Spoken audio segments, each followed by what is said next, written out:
So here's a quick method you can use to evaluate the fit of a thumb ring before actually purchasing it.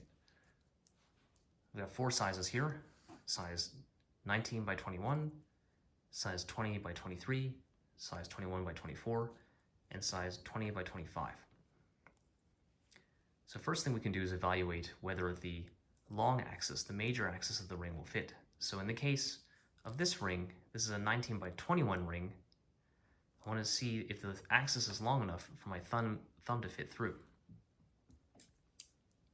And what we can do is we can say, okay, well, am I able to get the calipers to reach 21 if I pinch the sides of my thumb? So I'm going to squeeze this as much as I can, squeeze it really hard here, and it's meeting, like it's not going to go below this. It's not going to go below 21. So, and in fact, the width, the long axis of the ring, the 19 by 21's 21 axis is the limitation for this size. So we can take this out of consideration. Now we want to see if the width, the width of the opening, the minor axis, is wide enough to let my thumb in, but narrow enough to keep the ring from falling off. So now we're testing the 22, the minor axis number, not the major axis, but the minor axis number for this larger ring.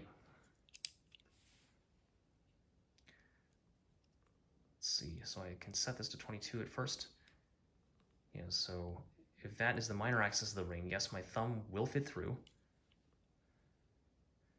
but I shouldn't be able to go below 22 if I pinch the sides of my thumb, if this is an appropriate size. But as you can see, if I squeeze hard enough, it will get below 22 millimeters.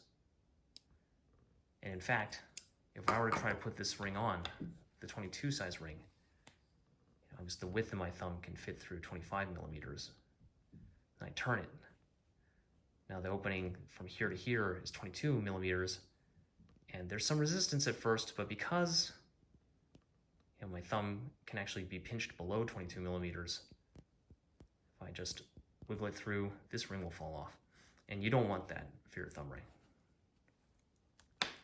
So we can take this out of consideration. This leaves the size 20 and the size 21. We preset the calipers to the minor axis of the size 20 ring. The thickness of my thumb can fit through. And because I can't squeeze this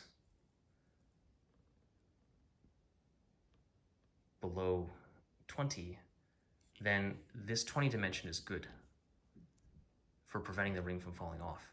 And as for the 23 dimension, because I'm able to squeeze the calipers to 23, then it's possible for me to actually put the ring on in the first place. And as it turns out, 20 by 23 fits.